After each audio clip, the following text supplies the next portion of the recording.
Welcome everybody. It is officially 7:30 and we are here for our November board meeting. Welcome everybody. I already said that. So instructions on how to make public comment during the meeting.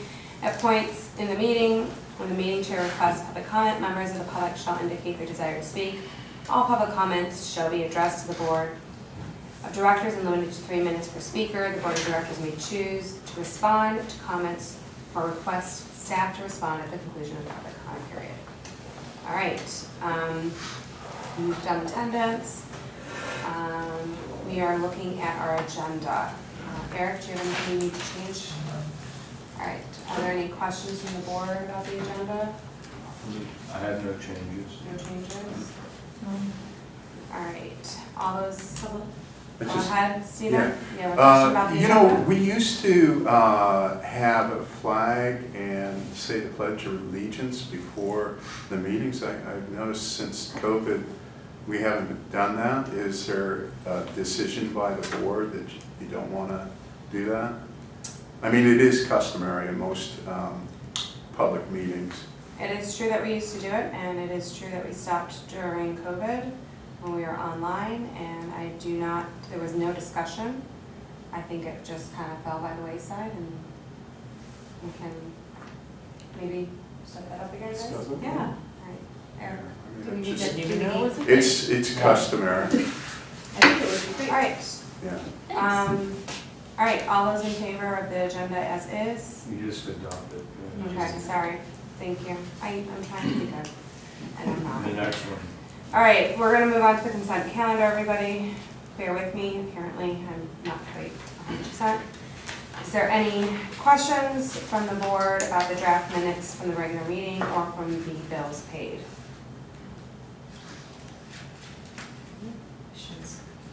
Okay,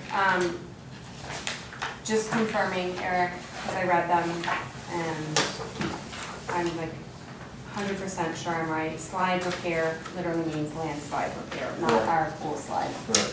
Perfect. And that was all stuff that we were expecting and will be possibly reimbursed from FEMA. Are there any questions from the public? Not concerned, no. Okay, all those in favor of? Need a motion. Motion to approve. Motion to adopt. All right. Lisa Beach. I'll second. All right, all those in favor? Aye. Aye. Motion passes. All right, we are moving on to D, public comment open time for items that are not on the agenda. Speakers may comment only on non-agenda items within the subject matter jurisdiction of the district. The board may not take action on, consider, or debate items not on the agenda except under narrow circumstances, meeting statutory tests. Response to comments on non-agenda items will be limited to factual information or clarifying questions from staff or the board at the conclusion of the public comment period. The president may refer the matter to staff or to future meeting agendas. Go ahead, Stephen. Well, thank you. You knew I was going to say something, didn't you? What is a better Marinwood to you? I ask each one of you because I have a vision of a better Marinwood being a better kept park, more programs, more involvement with our wider community than just, you know, the school-age kids. But seldom do you articulate what that vision is. I've been coming back for months and years now asking that same question. And it seems to me that the only thing that makes a better Marinwood is being able to drink in the park on a Friday night, which I think is kind of, kind of not so nice that we allow that in our park. Having some wine parties with collect people, but I see no kind of outreach to the wider community. I don't see any kind of effort being made in, the natural areas of the park, other than the minimum. And I just, you're going to go through this, meeting again, and Eric's gonna have his say, and Luke's gonna have his say, and you're gonna say, great, great, great. At least Steve's gone, he's not gonna be saying anything. But I come here really to appeal to your better angels, and that's really, I do think you're all good people. You too, Bill. I think it's a shame because we're all wasting time if we're not making Marinwood a better place. I only have one comment I wanted to make.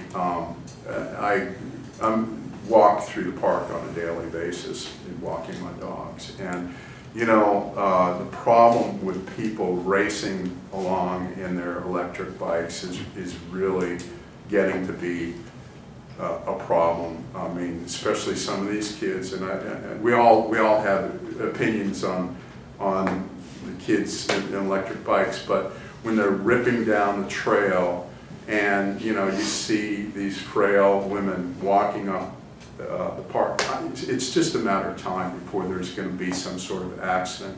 I suggested that we have a 5-mile-an-hour limit to bikes in the park, maybe even consider eliminating electric bikes altogether in the park, electric bikes. And for the sake of the community, sake of safety, sake of quality of life, I think it's an issue that should be discussed with the board. With that, you're going to be Stephen free, unless you wanted to say something. May I respond to one thing? I don't want to, and I know I don't want to go too far, but I want to address that you come here every month and you say that, and I'm only speaking for me, Okay. that we don't engage and we don't express our support, our interest, or our vision or whatever. But I want you to know that I do when I have conversations with Luke and Eric. And I do support their decisions, and I do engage. So But they're setting the vision. I'm saying that you set the correct, but vision. just because I don't say it, and again, I'm only saying it about me. Just Right. because I don't say it in this public forum, Mhm. and I don't scream it from my front yard, doesn't mean that I don't see the same vision as you do for Marinwood. So every month you come in here and I feel like you're telling me that I don't express my vision. Hold on, I'm just responding respectfully. Right. But I do. I spend my time in conversations with them, and I spend my time on this side of the table every month, just like you do. So My respectfully, without expectation, if I might clarify, because I know, you know, we've had good conversations. Correct. I've had good conversations with each one of you. What I'm saying is, okay, what's the plan for 2023? Perfect. 2024? So without going too far, Yeah. because this is, we can't go back and forth, Okay. it is, there's an agenda we have to follow. I would love to have a meeting with you, and I would love to take this offline from our meetings and tell you my vision versus you coming here But you're a and, public official. What I'm saying is, you guys should be forthright and say, hey, this is what we want to do. This is our We can vision. have that as an agenda item, but that is currently not on the agenda, and we're not supposed to be going back and forth. Okay. I'm sorry, Stephen. Thank Oh, you very much. You're always the same way, and it's so frustrating. I I'm know sorry you- that I'm frustrated. I know you're very All right, impressed thank you. with yourself. We are gonna move on to E, to district matters. We're gonna look at the financial year for this 2023-2024, the first quarter profit and loss budget to actual statements. Eric, did you wanna say something? Well, yeah, I'm not gonna read the whole report here, Yeah. but I tried to give you guys a pretty detailed report on kind of where we're at. It's where we expected to be at this time, so there's nothing really of any real surprise in here. Again, this just represents the operating budget that was approved last May. A couple of things that I did highlight just to kind of talk a little bit about, not in this budget, is the large capital project that's happening for the FEMA things. I tried to kind of let you guys know where that currently stood from a financial perspective. I'll talk more about the project itself in my district manager report. Otherwise, you know, we're still trending well, just from a cash balance standpoint. As of October 31st, just last week or so, we had unrestricted funds of just over $5 million in our treasury account for that. Again, represents an increase of almost $500,000 from the same point in time last year, so we're still continuing to trend in the right direction with that. In our OPEB trust, we have just under $600,000, and the board's current board designated reserve sits at $600,000 with the close of last fiscal year, and we'll recognize that with the audit and the year-end audit adjustments. Otherwise, I tried to give you guys some notes on some select accounts that were in here that I thought warranted a little further explanation, but if you have any questions on any of the numbers that are in there, by all means. The other thing I would add is actually just today, got information, the county and how their investment funds work with our funds that are held there. As you remember, a couple of years ago, the rate of return went down significantly. Well, it seems like they're doing something right now, because granted, we have an increased fund balance, but quarter one interest was a little over $57,000 for something that we budgeted $5,000 for the entire year. So we're on track to hit that, which is good, and we'll see what happens with the other quarters. I know the way that they invest, and it's kind of blocks and purchasing securities and low yield bonds, but that was a nice thing. Obviously, it's not reflected in here because we didn't have that information at that time, but it will be for future reports. Okay. I guess I did have a little question. It has the pool heater replacement, but then later on, you talked about how. Totally different things. Okay. Pool heater replacement is heating the water in the pool, the Okay. 220,000 gallons. But then there The was water heaters heater for is, here? is for like the bathrooms, the sinks, things like that. Okay, thank you. Showers, yep. Just wanted, it was Yeah. Very, very different mechanism. very different, but they're both called heaters for water. Okay, all right, perfect. Anybody else have any other questions? All right, so we are going to move on to the resolution. So this is the 2023 to 2023-07, the fixing of the employer contribution for employees and I can't talk today, under the Public Employees Medical and Hospital Care Act. And this is is it yearly that we do this? Every Yeah, year, it's so yearly. CalPERS releases rates for upcoming calendar year. Their health plans are based on calendar year premiums. So every year in June, they release rates for the upcoming calendar year to take effect in January. We're required to, if we are going to change the employer contribution, our policy is we pay a set percentage of the Kaiser regional premium. So this reflects the change in the Kaiser regional premium. It is a ministerial move. They did go up fairly significantly. I think I wrote here, 11.4% was the increase in the premium rate. It was pretty much that way with all of their plans across the board. It's kind of follows the healthcare trend. That said, we do plan for it, we do budget for it, so we'll still be fine in a bigger budgeting picture. And again, it's only for 6 months of the year, of the fiscal year, and then obviously we'll take this information and put it in for next year's budget. But yes, this just simply sets what the employer contributions are, and then once that's done, I don't have it ready tonight, Savon, but I'll get with you this week. I need to Okay. sign it, I gotta mail it off, because they need it 2 months prior to it actually taking effect. Perfect, I can come back in tomorrow if we pass it. Yeah. Any questions from anybody? And this is kind of, Do they pay a premium as well? Do Yes. employees pay a premium as well? Yes. Okay. Yeah. I couldn't remember. No, we pay a percentage and employees pay a percentage based on classification. Okay, that's what I thought. I just- yeah, and it says, this results in both employer and employee contributions increasing by an equal percentage compared to the prior calendar year. So we're both taking on an increase, an equal increase. So, And Yes. employees were communicating about this a while ago, once the rates came out, because they just had open enrollment, and if they wanted to change health plans or look at things Yeah, they that might needed be a to little know. bit less, so they knew exactly what the actual per paycheck difference would be for them with this increase. Okay. I think one person did change plans based on it, but that was a personal decision, so. okay, all right, I have no other questions. Is there a motion? I move to approve resolution 2023-07 as presented. Second. All those in favor? Aye. Motion passes. All right, let's go on to the district manager report here. Sure, a few things, so I'll kind of take them one by one. First, I realized I wasn't here last month, but I did watch the meeting and listen to it, and I know that during public comment, there was a comment made kind of referring to how tax bills just came out and doesn't see any improvements or things that the district is doing. I think that this report hopefully kind of refutes that, because there are a lot of projects and improvements that the district is currently working on. Here alone on these 2 pages, you have over $1 million worth of work projects happening, and in terms of future, we're still looking at a potential trail project, some other open space things, and improvement to the firehouse. So there's a lot of things that are happening, and dollars are being well spent in this accord. So let's start with the Creek Bank Slide Repair Project. I'll just kind of give you the brief highlights.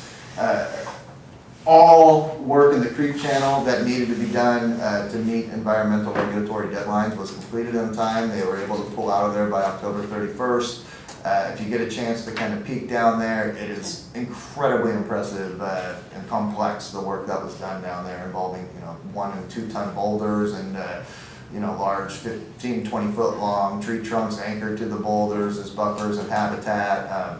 They have now moved on to working on the top of the bank and are preparing everything for the concrete stem wall that'll be poured in. Remember, that's about 90 feet long, so it's a large, complex project.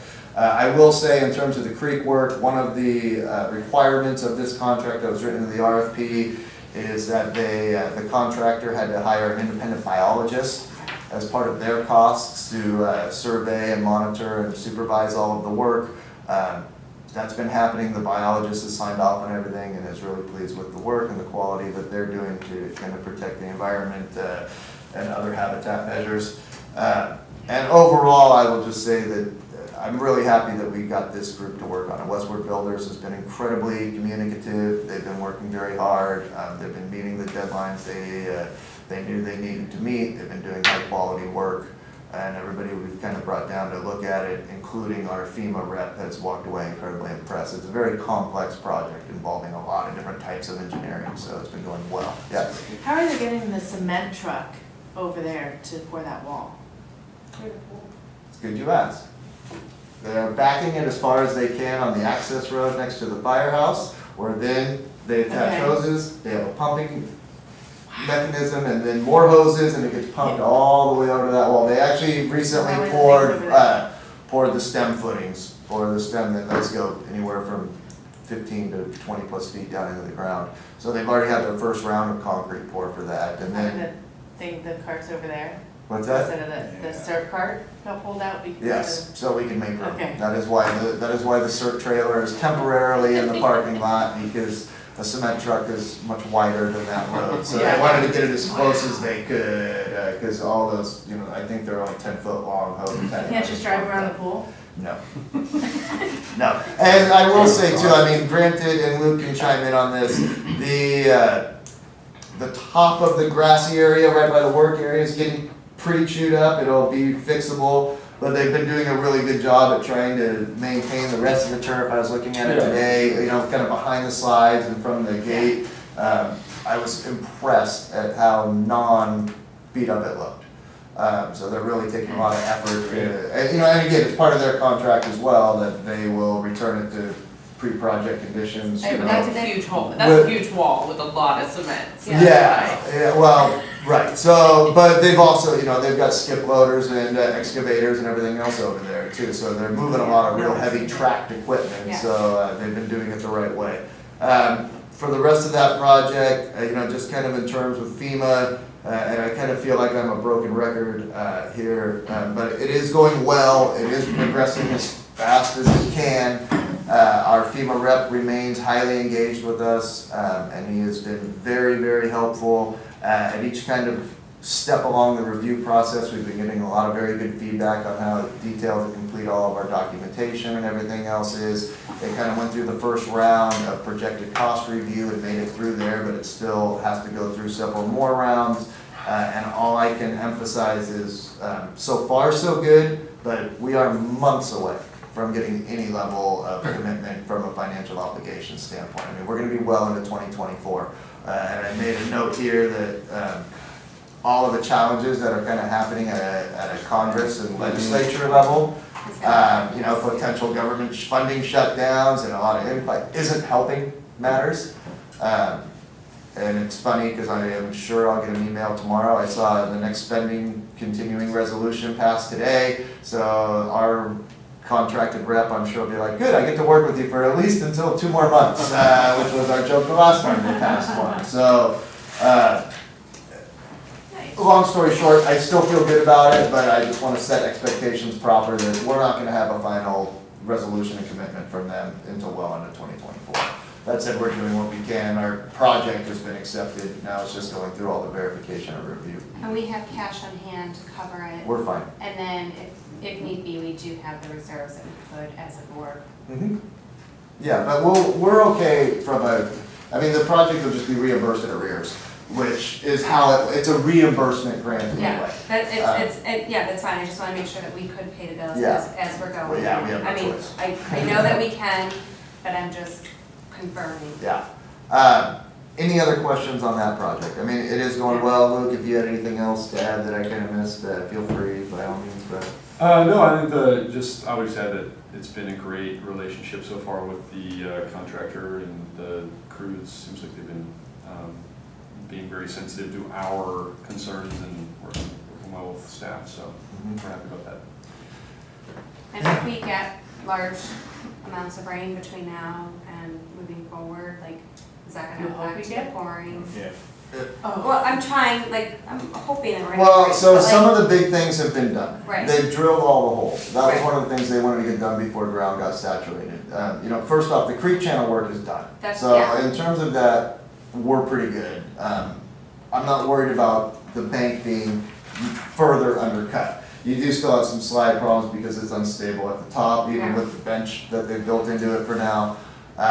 But the main thing that they wanted to do before we got any measurable amount of rain beyond the creek channel work was to get, you know, for the stem walls where, again, you're drilling holes 20 feet deep. They wanted to get that while they still had hard, compacted, non-saturated soil. They've been able to do that. They've managed to get some pores in on Okay. that, so that is progressing well. And the rain that they're calling for now isn't really much that's gonna affect that. Okay. And then they're saying it's looking clear until after Thanksgiving weekend from that point on. So, yeah, so I think we're doing fine. Okay, Yep. perfect.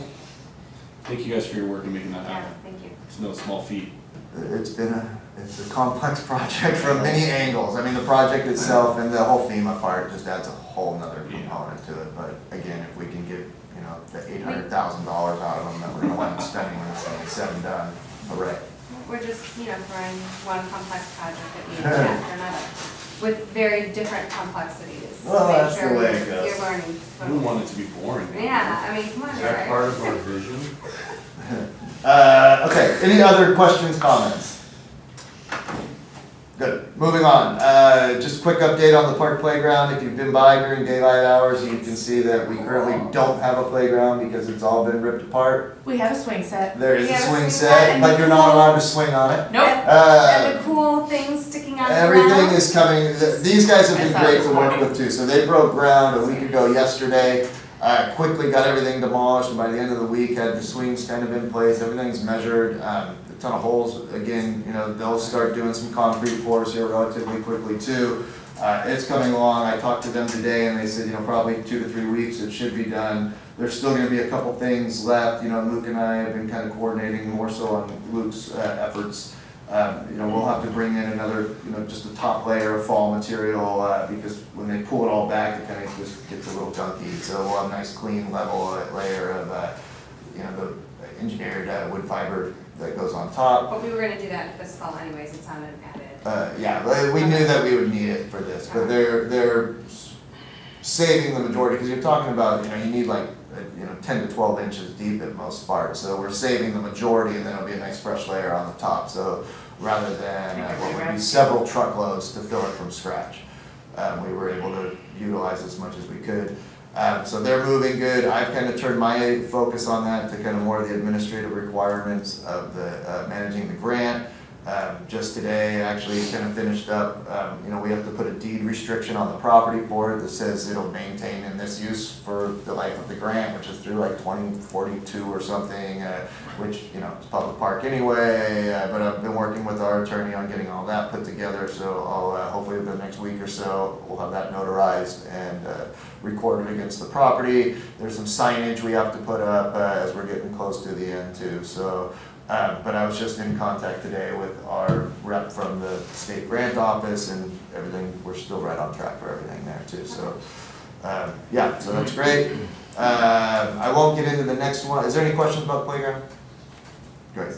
I won't get into the next, although I will say one last thing is now that we've actually been doing this work, all sorts of excitement and feedback and everybody just really looking forward to seeing it come to life and done. Internally, externally, the preschool teachers and kids and the after-school programs are excited and people just walking by. I think, one of the workers said, yeah, I thought this woman was gonna hug me. She was so excited for it. So it's going to be a nice project. It's gonna be a great addition to the park. And it's just gonna really spruce everything up and make it look nice. I will defer talking mostly about the fire prevention work that we're doing. Just wanted to make sure you understood this is another project we have going on, and I'll wait for the chief report because he's got it highlighted in there.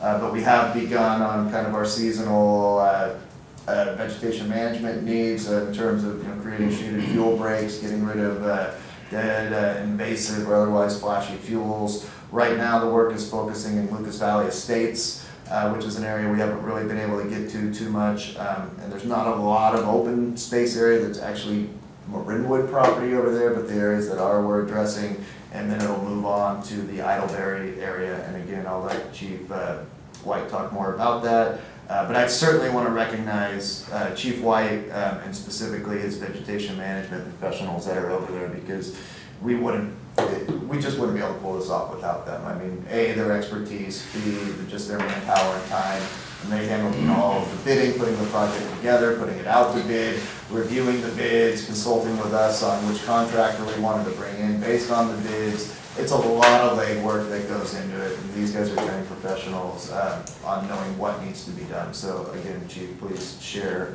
my deepest gratitude, because we simply wouldn't have the resources. We would be spending 3 times as much on consultants, and that would eat up the scant budget we have to do this work anyway. And then just other quick items to note, as Savannah mentioned, we were able to, for the pool area, the water heater that was over there was a very old aging gas heater that we got replaced free of charge through a program the county made us aware of, kind of sponsored by PG&E. So that's been converted now to an electric heat pump, which is much more efficient, much easier for us to control, turn down when we don't need it during the off season, turn back up. It's actually got some other levels of digital control. But so that marked 2 of the 3 that we were having replaced. Have now been completed, all at no cost to the district. The fire station got a brand new 120-gallon electric heat pump in their facility, and then we replaced with the 80-gallon one at the pool mostly because that was all that could fit. But it was the same size as the existing gas, so for the showers and the bathrooms, it should provide plenty of hot water, and if they are standing in the shower long enough for the hot water to run out, they should probably get out anyway. And then I just wanted to highlight Director Ruggieri, who spent 2 days of her life volunteering to go attend the Special District Leadership Academy that was recently took place up in Santa Rosa. As I put in here, this is really the preeminent kind of board and governance training event put on by CSDA. You get a fancy certificate when you complete it, so we have 3 of the 5 board members now have completed the program. And I have also completed 3 it. women, 2 men. not I'm not very- saying anything. I know. But it's a good thing to have, so, and again, Lisa and I were actually just talking about it quite a bit before the meeting, just kind of how she thought it went, and so I don't know if you wanted to say anything at all about it, Lisa. I mean, I found it to be a very informative training. I think that, should time allow or schedule allow, I think every board member should go through this training. I mean, and also just learning about how other boards work, how other agencies work. I thought it was very interesting. So I took a lot out of it. It was definitely a lot of material. I have a binder about this big, if anybody would like to read it. Nope, mine's And yeah, no, I'm grateful for the opportunity and the sponsorship to go. So thank you for that. Yeah, I should mention that too. We were able to get her entire tuition scholarship. So we'll be getting reimbursement for all of that too. So it's at no cost to the district. So what would it cost the district if you go? Yeah, I will Just need to say, find a sub. That's all I we also, need. when we went through it, I appreciated our staff more, knowing how small our district was and how little staff we had, but how much we were doing compared to other districts. I don't know which ones were the districts that but we had a lot of water districts and a couple cemetery districts. Yeah, because we had a lot of Palm Springs. Yeah, and various things, and some of them had way bigger budgets than us, but we were doing much more and having, like, also having the fire, like, it just, yeah, listening to them and what they were doing made me appreciate how much you guys do and how you do it with the little resources we have, so, sorry.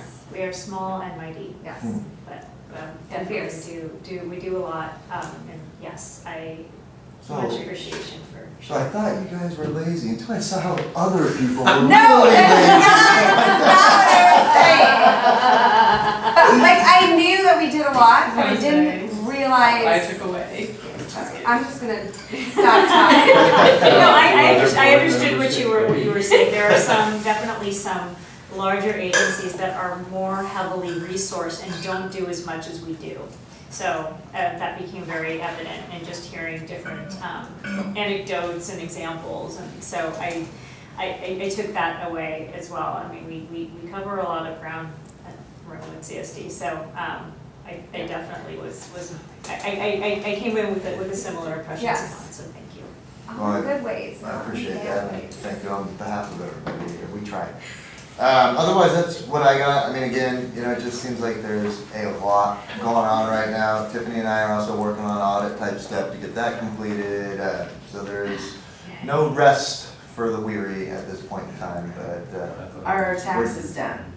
what's that? I said our tax is done. Taxes? They're due tomorrow. Okay. I said audit.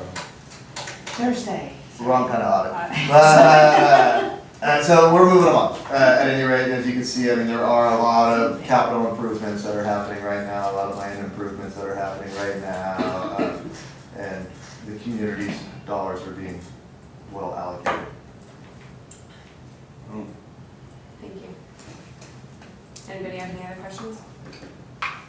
No? Big round of applause. All right. We're now going to move on to the fire department martyrs. There was not a meeting, so we are going directly into the chief's report. Well, good evening, everyone. Good to be here again. I started the report with a attention-grabbing image. I had the privilege of listening in on a hearing that Assemblyman Damon Conley structured with legislators, insurance experts, fire department experts such as Fire Chief Dave Winokur, who's in Moraga, Renda, well connected with state resources, the military, and some other entities. They all came together to discuss insurance and wildfire prevention. And so it was definitely a topic I wanted to clear my calendar for, so I could learn more about what was planned and what that conversation looked like. And there were a few more takeaways than the ones I put here on the report, but I just have to say it left me with some hope that when these individuals came together, there'll be some follow-up action coming out of this to address the concerns that exist throughout the state, especially in areas such as ours where we have been experiencing insurance cancellations or insurance agencies deciding to pull out and or not write new policy, given their concerns about wildfire and the impact it's had on their return on investment, I guess. And so given that, some of the key individuals that were there really shared some great information. I learned about another company, I think they were called Defensive Wildfire Systems or something similar, Defense Systems. They're a private entity that actually goes out to major large-scale incidents and tries to integrate with the first responders to harden structures ahead of a fast-moving event. And so they're growing. They're actually a private entity who's well-funded, and they've got a substantial amount of resource. Hopefully we'll never have to see them here in our jurisdiction, but it was just, kind of gave me an understanding, a greater understanding of some of the resources that are coming to play now. So is I'm that sure- something that you pay for to have? I think the insurance companies are actually contracting with this type of agency. And I think they could be also partially funded by PG&E and others. I just haven't done a lot of research to see how they got leveraged and how they actually got their start. But they're actually a growing entity, and it's clear that there's a need for them and others to offset the municipal or other district fire protection resources that are gaps. And so there was, I went to the County Chiefs Conference as an example just recently and learned about another entity that is out of Canada, and they provide a grid system of water supply and ground monitors that go out and spray substantial amounts and volumes of water to prevent wildfire from impacting certain vegetation in certain wide open spaces. And so just to see that something like that is in play now and being used and partnering with CAL FIRE and other large entities to ensure that they're getting ahead of something, again, it's a fast-moving catastrophic incident. It just goes to show that there's a lot of thought and a lot of planning and some innovation coming forward from the private sector on this. And they're partnering with the public entities to try to do what they can to ensure that the public is protected. But some of the key takeaways I wanted to just share about that is that insurers have been using catastrophic modelings for decades, they said. And they said specifically areas such as Marinwood or San Rafael or Oakland, where they've seen a recurrence of incidents over the last 70, 80, 100 years. They use that in part of their formulations on who they want to insure and where and how much they're going to ask for coverage based on the predictive analysis they have that there's a likelihood that something else may occur then. There's 11 statewide factors that they say is in the future they anticipate will impact insurance rates and homeowners' abilities to actually qualify for insurance. The other side of that, though, is that if you're meeting those 11 factors, there's a strong likelihood that you're going to be insurable and there's not going to be the same apprehension and or lack of ability of an insurance company or companies to come in and want to provide their services or their product for you to consider. Mark Brown, the executive director of MWPA, he was there as well presenting, and he indicated that by year 7 of our MWPA, which right now we're just completing year 4, that by year 7, a lot of the money that's being spent right now is going to be to maintain the work that's being done over the first several years. And so moving forward, if we can get to a point of maintenance as opposed to a lot of new projects, that really means that the money's been well spent, and that I think to Eric's point earlier, all the expertise and all the work that's being done will reduce risk so substantially that when you look at what's being done from a maintenance standpoint, it almost just becomes like a cruise control comfort zone, if you will. And that's what we're hoping to get to. I think year 7 is kind of optimistic, but again, we'll see, because there's a lot of work that needs to be done on the western part of the county, as an example, for some larger projects. Chief Winokur indicated that without the use of prescribed fire, the problem's not going to really be addressed fully or effectively. There's a bigger move towards using prescribed fire. He's been a big proponent of it going back to his days before he actually even got to Moraga Arenda. They've been using it there successfully, and I think that's given other individuals the confidence throughout the state that they can actually do it in a manner that won't provide a lot of risk to the neighboring jurisdictions and or communities. And so one example is that is in the report here later when we talk about a controlled burn in northern Marin, and I'll just skip to it right now.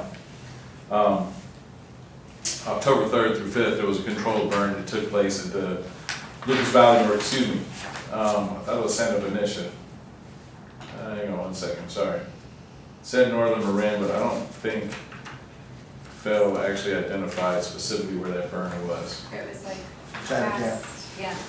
Was it Chinatown? Yeah, there's Okay. one in Chinatown, and there's another one out in Big Rock. Yeah. Okay.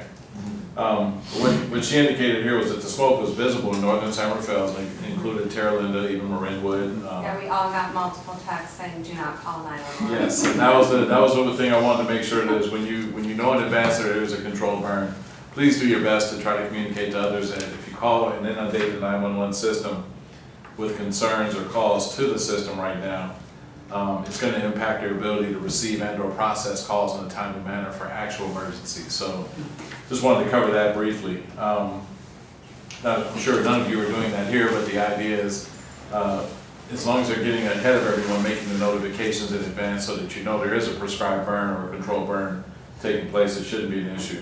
And what exactly did we sign up? I got them, but I forgot what we signed up for in order to, is it Nixville? Yeah. Okay, Right. because my husband called me. He was like, hey, and I was like, yes, this is a prescribed burn. Okay. He goes, oh. So he apparently did not sign up. So a lot of questions have surfaced around, well, what if I'm in complete compliance with all the expectations when it comes to completing vegetation around my property, the 0 to 5 perimeter, the 0 to 30 feet, the 0 to 100 feet and beyond? Why am I still being penalized and put in a predicament? And so part of what the MWPA has been working on, and specifically Director Brown and his team, is connecting with the Institute for Insurance and Business and Home Safety, and sharing, if the homeowner agrees, sharing the status of the inspection that's been completed on their property, so that the insurance industry can now see you've met those benchmarks, and perhaps at some point those 11 factors I spoke to before, so that there's not a redundancy. And I think I spoke to this in maybe about a year ago, that there's not a redundancy between the inspections taking place from local staff versus the insurance industry staff coming in and doing an additional inspection, which may or may not have subject matter experts, but still using that information to be able to identify those homeowners who are better suited and positioned because of the proactive efforts they've taken to receive the insurance and have some degree of certainty in moving forward about their ability to insure their properties. And so with that, the MWPA again is now able to export that data directly. So I knew it was coming, now they're actually able. And so given that, the homeowner agrees, they're willing to share their information. I'm sure more will follow from Director Brown and MWPA staff about that. And Eric spoke to this earlier. The fuel removal project is underway, and I will certainly convey your appreciation to Calvin Schrader and Kate Anderson and the other staff who've been involved with trying to get these projects set up. Simon. Simon Wright as well. That's great. Simon, by the way, was just acknowledged as employee of the quarter for his, and the wildfire team was actually acknowledged as the team of the quarter just recently. I didn't include that in the report, but I can for next month. Because of their efforts to go out and reduce risk and demonstrate their patience and their willingness to educate others and be very proactive and take a thoughtful approach to all the projects and all the communications and public outreach that they've been doing on behalf of the MWPA, San Rafael, Marinwood, and just the pride they reflect in the work that they do. It's amazing. I ask for information, they get right back to me with it. And these people are very busy. I mean, I got to give them credit. We weren't sure if we were going to be able to keep them as year-round employees. We've been able to now convert them into positions that are fixed term based on the funding. And so we're able to do projects right now into this time of year and well around year-round, as opposed to just a small finite period of maybe 6 or 7 or 8 months. And so you're going to be seeing more of them, and we're doing everything we can to retain these individuals because we want to make sure they're compensated well. But also, they recognize that if this funding source runs out, we got a big problem. And so I'm encouraging everyone. I go to Rotary clubs, I go to a variety of places, and I try to explain the value of the Measure C and the renewal of Measure C if and when that time comes about here in the next 4 years or so. So please, champion the cause, please. Chief, can I just add into, I mean, Yes. with them, they're not only helping us to, really look at and analyze and ultimately identify priority areas, but, and I already talked about all the work they do just in getting the projects described, putting them out to bid, but then they manage the projects themselves too. I mean, they are the main point of contact between the vendor and the agencies. If things come up, they're very communicative with Luke and myself on questions or needs. You know, they're coming out, they're putting on temporary locks, doing everything so that the vendors can get where they need to go through different entry points. They work very hard, which is great, because again, I don't know how we would be able to pull off the level of what we're doing without them. So I can't acknowledge them enough, and they're just incredibly nice, kind, and helpful people as well. So Thank you again for that. I just received Manny Albano sent something. He was presenting to some folks in the Canal District, and he ran into some problems unforeseen about the use of the facility, the audio-visual equipment, and he got on the phone real quick with one of the staff who just got on board maybe 5-6 months ago, if that. And she came right over and provided assistance and helped make that a successful event despite those impediments they had experienced. And so it just, to what Eric's point is, we were really fortunate to hire some really good people. And you know, the hope is that we continue to draw that kind of talent, but also do everything we can to retain that talent when we have it. So, but as Chief Senate has told me, and I hope you guys know who Chief Bob Senate is, he's our fire marshal, deputy fire marshal. He told me when I first got here that these positions are transitional. So you'll see people come and stay for a period of time and then move on to other greater things in other locations, depending on how far they're commuting, the compensation they can receive for other positions that are similar or advancing them. But we're doing what we can to still keep the core team intact as best we can, but it's not going to be easy. So at any rate, the projects that are underway that Eric spoke to, the crews are working above Miller Creek right now in the Lucas Valley Estates area. And they've been behind the homes in the area removing fuels, and you can see pretty substantial amount of clearance that they're doing. And they're using the MWPA local funding pot to get this work done. And I think Eric already spoke to this also. Some future work that's being planned right now is involving Golden Lily Place, Alpine Lily Place, Urbana Court, Red Cedar Court, and Creekside Drive. And once they've done the initial treatments, the crews will focus on treatments to the Marin open space, but they'll also do some work involving hand crews and tracked chipping equipment. So more to follow on that, and the hope is that the rain doesn't impact some of the work that's going to be done, but I don't think that's going to be a deterrent, because they're looking to just get these projects completed ahead of the next quote-unquote season. Basically, when we come out of winter, we want to be in a better footprint. We had a girls' camp, the first ever in Marin County, and I was so thrilled to finally see this happen.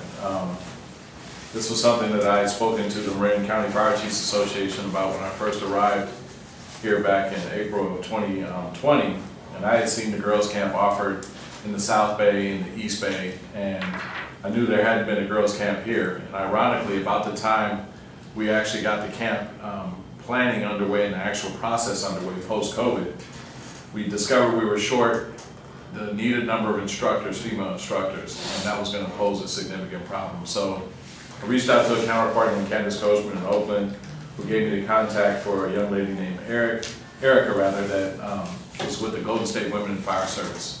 And they're responsible for a lot of the camps that happen in the state of California. And they pull instructors from all over the state, and sometimes even from outside of the state. The original goal was to have 50 girls attend this 2-day camp held at Novato Station 62. There were 55 that signed up, so we had a waiting list. There was an anticipated 100 instructors that were going to all converge on Station 62 in Novato to provide this camp, and we give a lot of focused attention in a variety of areas. Unfortunately, a couple of things happened. Mandatory overtime increased in a bunch of agencies, one, and then two, there was another camp that was just scheduled just 2 weeks before this one. So that camp beat us and took roughly about 70% of the instructors we lost coming to this camp. But it actually worked out from a student to instructor ratio, because we only ended up with 23 girls that actually showed up to the camp on Saturday.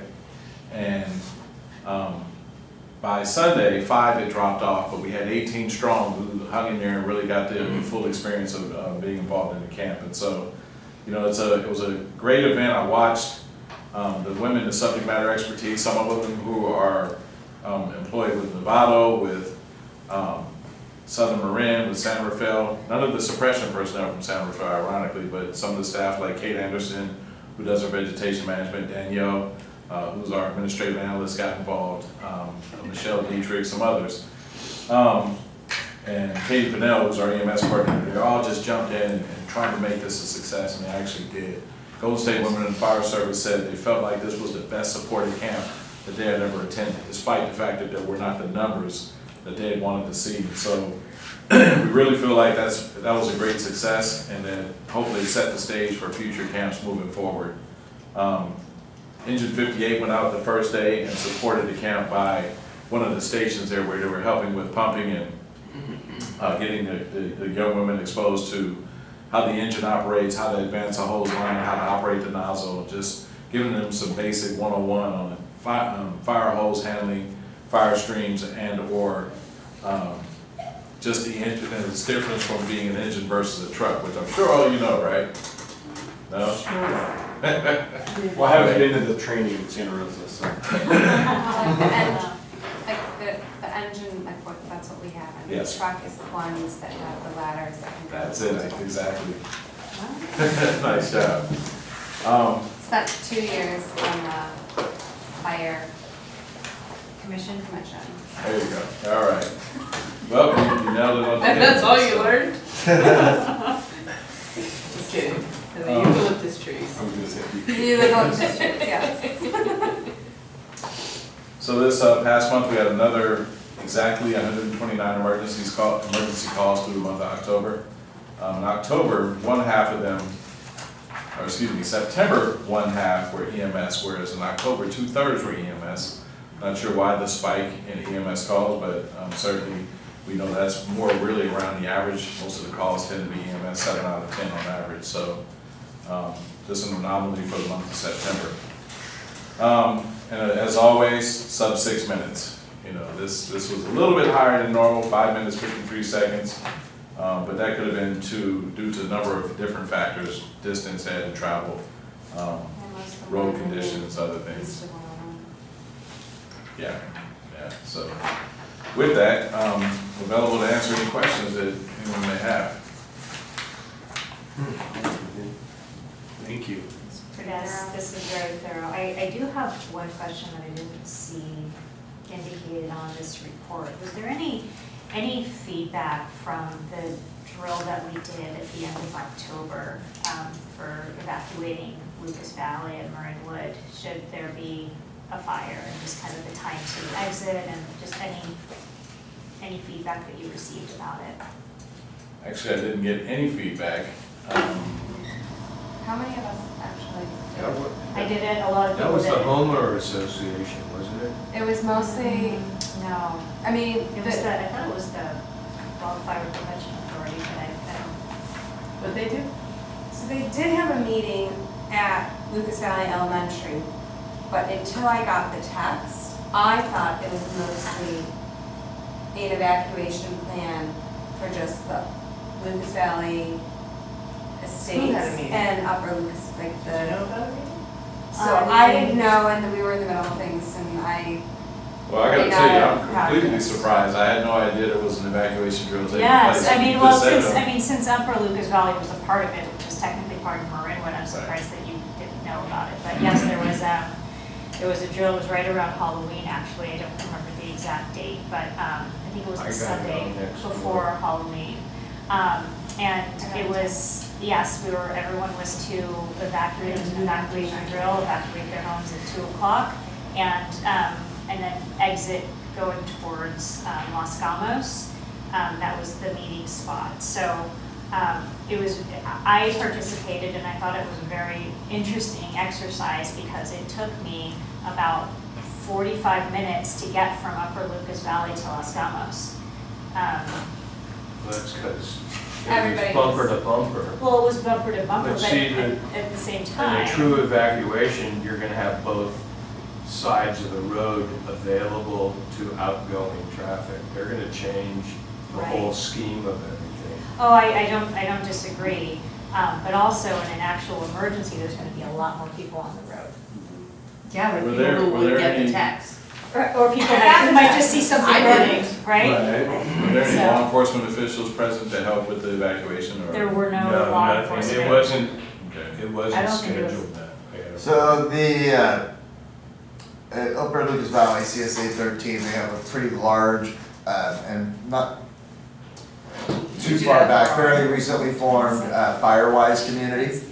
So it was that group that kind of organized. I don't believe they ever reached out to Station 58, obviously they didn't involve, I think this was just kind of a very organically organized type thing. I don't know that they had, to your point, had the sheriff involved or anything else to actually kind of monitor traffic control or doing any of that. So I want to say it was, and I know they've practiced this before and kind of limited it to just kind of that CSA 13 neighborhood. I think when they had that initial meeting, more people showed up than they thought. They decided, kind of the last minute, okay, well, let's, tag in Lucas Valley Estates and let's go down to the Berries and then lower Lucas Valley too. So that was where they kind of tried to grow it. It would be nice to, I don't really know who they are, but it would be nice to try to help them with some broader coordination, even getting the fire department involved, and more importantly, the sheriff's office and the highway patrol, especially if they're not aware that you're gonna have a huge, unusual deluge of vehicles moving on to Lucas Valley Road at a specific time, or even pulling into the Los Gatos area. So I think it's Kelby Jones is one of the main That sounds people right. who does that too, so, okay, we can Yeah, follow. no, I think it would, I thought it was a very interesting exercise, and if it was something that could be more broad, like a more broad exercise, I think it's important to see what challenges our community would face trying to exit in the event of a fire. Mhm. So, and we saw a very small piece of this a couple years ago, and there's a number of different pieces that we're, I think, looking at enhancing. So should we find ourselves in a position again, we're better prepared. Well, the MWPA just wrapped up last month their 2-year study on evacuation to hand out to all the agencies to do with what they're going to do with it. Yeah, we just got a note from the executive director Brown about a week and a half ago that they've concluded the study. He provided a link. I'm not sure if they're gonna actually provide a hard copy document, but I can certainly make sure that link is in the next report. I did speak with him about some of the concerns I had about the mapping and the images on it. And Cell phones. Cell phone service. cell phone service. Yes. That's another project that's underway with FirstNet and Southern Marin. Chief Tubbs was heading that up, and I can certainly share more updates as I get more information about that, but I already communicated, maybe I mentioned this to the Fire Commission, but I already communicated the areas that we considered as primary concern areas here in Marinwood and in San Rafael, because there was a request that came out that Chief Tubbs and Southern Marin have been partnering with some of the cell providers and said, hey, clearly, from the feedback from Chief White, which I got from our vegetation management staff and some others who have been here in the area and worked here historically. And our 2 years ago evacuation where they couldn't even communicate with each other. Chief Senate, Chief Kyle Hamilton, others all weighed in on the various areas here in Marinwood and elsewhere. And so given that, we provided a list of areas of concern, and so they're aware of our challenges, and Chief Tubbs made it clear, see, it's not just us in Southern Marin, because I saw the email response that he provided, but look at San Rafael's response from Chief White and the concerns they have in San Rafael and Marinwood. So that's on their radar now. It's just a question of what they're gonna do and how soon they're gonna do it, but it's been communicated, so it's not a vague thing anymore. It's, no, we've got some key points of contact who should be putting effort towards this. Thank you.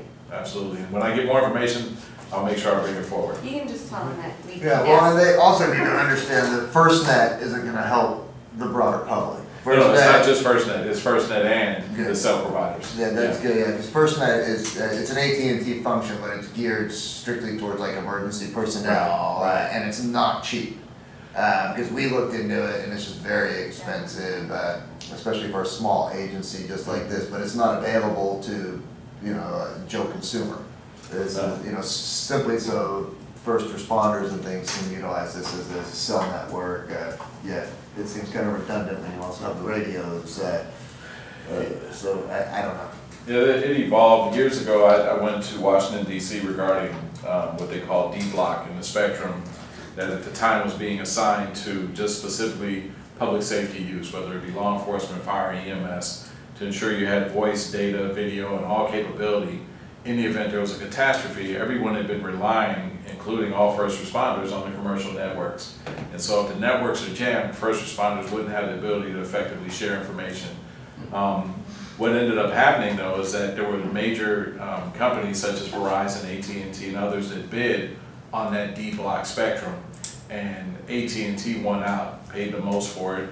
They're supposed to carve out a portion for commercial use, but priority use goes to first responders in the event there's an incident. But there's so much spectrum there, and it's not being used, to your point, because there's a cost component right now that hasn't been made, how should we say, cost neutral for agencies, or at least cost acceptable for agencies. And so that was part of a conversation that existed at the Cal Chiefs Conference I just attended last month as well. But they're working on it, they're trying to expand it, but it's moving a bit slower than they anticipated. But the great thing is, at some point, the coverage will be there, and it should not be interrupted.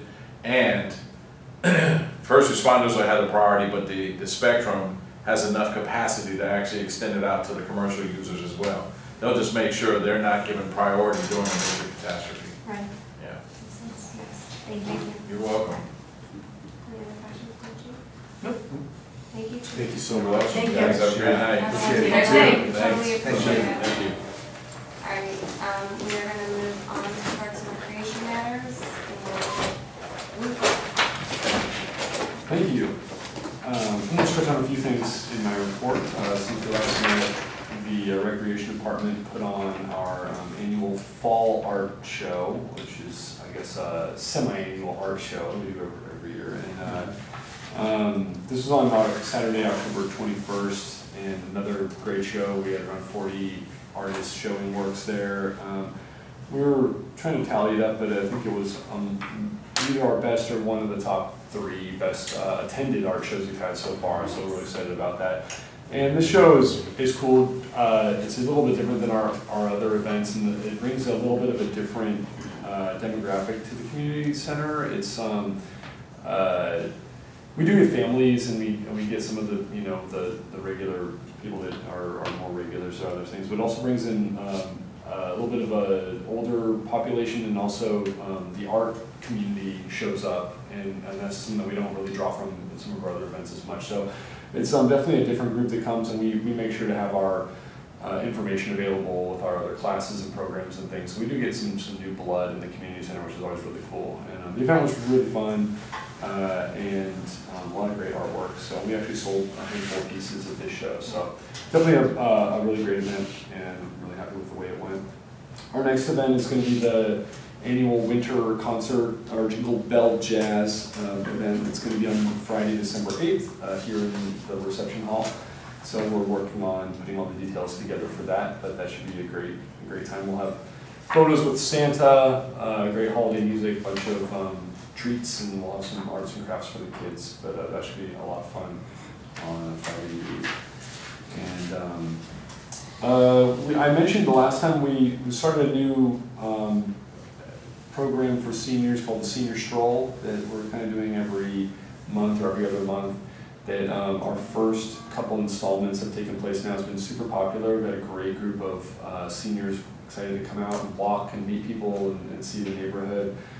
John Paul, our recreation supervisor, has sort of headed that up, and he's making a lot of friends with some nice ladies in the neighborhood. This last one, they walked from the community center down to Big Rock Dale. We got lunch and came back. It worked great, yeah. Everyone had a great time. So it's gaining traction. I think it's going to be a nice, just kind of ongoing program. He's gonna have a lot of fun updates with the grandkids. Yeah, exactly. And the staff's working on, believe it or not, all of our spring and summer programming, because we try to get our catalog of programs published in February so that everyone has the information they need to register for the summer camps and the swim lessons and stuff in early March. So we feel crazy thinking about summer in November, but that's what we're having a lot of meetings, working on a lot of the details and trying to get that all figured out so that we can put it in writing so that everyone can have it in time to make all their decisions for the spring and summer. So planning is going well. We've got a lot of great things coming down the pipe, so I'll be updating the board as we know more information, but things are going well for that. We also just have a bunch of programs going on in the community center right now. Some new programs that I've mentioned before and some ongoing ones. And we just have stuff going on pretty much every day, keeping this place a buzz, and it's been great. How's the cooking class? Sorry. The cooking class, I have not actually checked up on. I have to get back to you on that one. I'll try to jump off. So she was being highlighted at the fall festival. Right, so Started. our new Thai cooking instructor did have her food truck at the Halloween Harvest Festival, which was great. It was super good. They sold out, which was awesome. So there's been a few different cooking workshops this season, so I'm not sure. Okay, sorry. Run yet, Yeah. but I'll let you know. On the parks maintenance side, we've done a lot of prep for the hopefully oncoming rainy season that we've been promised. But we did a lot of work on kind of refurbishing the gutters and downspouts and drainage for the roof. We have a flat roof, which is always like just, hard to deal with. But they replaced a lot of really old and rotting downspouts and drain pipes and made sure everything is ready to go so the roof drains the way it's supposed to. And all that's looking great. Should be good for any sort of atmospheric rivers or Pineapple El Nino, expresses. whatever we end up getting this winter. The roof is in good shape. We also did our annual creek inspection a few weeks ago where we walked the whole creek and this was the Marinwood purview. And checked for any hazards, checked for erosion and opportunities for shoring up the banks. The creek looked pretty good. There wasn't a lot of issues. Sometimes we'll see a ton of fallen trees and different things. This year there were a couple things we had to deal with, but it was in pretty good shape. We consult with a lady named Sarah Phillips who works for the Marine Resource Conservation District, who's like a total expert on creeks and erosion abatement and water flow and vegetation in creeks, and she's just been really helpful with kind of steering us in the right direction on how to deal with certain things. And if a tree falls in the creek, is it a problem? Do we cut it all up and take it out, and we leave it and monitor? And so she's been giving us a lot of direction on how to deal with some of that stuff to help preserve some of the natural habitat that makes Miller Creek such a pristine habitat for fish, and it's a really special creek, and we've done a good job of keeping it that way, but it's been helpful to have some expertise kind of thrown our way to make sure we're doing the best practices for that. So we've got a few areas where we're watching. We'll be doing some willow plantings this winter, some invasive species removals, but overall things were in pretty good shape, and I think we're well suited for the coming rains if we get them. So that was encouraging, but we've got a lot of work cut out for us this winter. So we'll be busy out there with the hip waders, doing some fun stuff. And then there's a couple other things going on. We went up Queenstone Fire Road, or I went Queenstone Fire Road with Chris and Ian Fine a few weeks ago. Easiest hike I've ever done. Yeah. I wish I could go on the the side by Kawasaki, side. and identified a few locations for our picnic bench pilot project. So staff are finishing sanding and staining the couple benches that we had on hand, and we'll be putting them up there to install them as soon as they're ready to go, and weather permitting, getting up there with the equipment. Just off the trail? Wait, you mean Chris and Ian aren't gonna carry the benches up? Well, they we'll see what Not happens, One piece at a time. One piece at a time, yeah. One board at a time. Right. But yeah, a couple spots close to the trail that have good overlook, views of the bay and the city and everything. So. Should we highlight it in our review? To let people know. We'll once things are in place, we'll definitely Future absolutely. Absolutely. So it's going to be to bring everything up there a little heavy. So we're just going to make sure the roads are in good shape when we go up there. We've got a couple of dry days, but I'm thinking sometime in the next few weeks we should be able to make it happen. So I'll update everyone in the next meeting. And we did our annual inspection of the drains and the V ditches and the culverts throughout Marinwood to make sure that things are going to be okay for the oncoming water. And there were a few issues, some trees that were down, some branches that were blocking things, but overall it was pretty easy to clear, and things look relatively in good shape. So we're feeling good about. We feel ready for a wet winter. We're going to be getting more sand and sandbags in the parking lot for residents that need to shore up their properties ahead of the rain, and a few other things. But yeah, things are looking pretty good, so we're feeling good, and we'll see what happens if we actually end up getting the wet winter that we were promised. So. Well, let me know if you guys have any questions about the park rec reports. Do we provide sandbags too, or just sand? Like, do We provide both, yeah. We usually, so we pile of sand out there with some shovels, and then like a bin of sandbags, and then if they run out, we throw some next door at the fire department if it's off hours, we'll go get more if they need to. So try to keep those stocked throughout the week. That's nice of us. It is nice of us. Anybody have any questions? Thank you. I just appreciate you taking the time out there. It was fun to go up there with you and get a different lay of the land. Was Yeah. that fun to ride on? Was. Mm-hmm. Yeah. Yeah, no, thank you. It's good. Ride. Yeah, They took the UTV. that we just got. Next time we'll hike. Luke was on hours, man. We had to maximize his time. Exactly. We're being appropriate in the use of our staff's time, right? Mm-hmm. It's like to ride in the vehicle. Well, that was fun. All right, any So other, good. no other questions? Thank you Luke for staying Yeah. late and for the great update. And again, thank everybody for their hard work in putting on all the various events that we put on and making them so amazing. I'm trying to get to the first page. There we go. All right, is there any board member items of interest for future agenda items? That's the board. Just making sure maybe that we have a flag. A vision? Vision. You want to Oh, have yeah. a vision? Do I have to leave? Yeah, I'll have to look, because that was always the Lions Club flag that we used. For I what? assume it's still stuck in a corner What's the somewhere, I but haven't noticed it, but I'll. I haven't noticed either. The one thing for next month for you I guys to believe think, the Water Devils has a flag if you want to grab it. probably not, but I'll look. I'm just saying. Yeah. I think I know where the line, and I can always talk shit. I'm sure I'm sure Cameron knows where. I'm sure he does. Yeah. For next month, it'll be, you guys will have to nominate and elect a board president and vice president for calendar year 2024. So that will be on the agenda if anybody has any kind of specific questions about it. Please come talk to me and we can talk about what is appropriate and not appropriate to say to members of the public. Perfect. Damn. That would fall on the other side. Good example. Thank you for showing us. Yeah, that'll be on the agenda, so. Okay. It is 8:42 and we are adjourning and our next regular board meeting will be December 12th.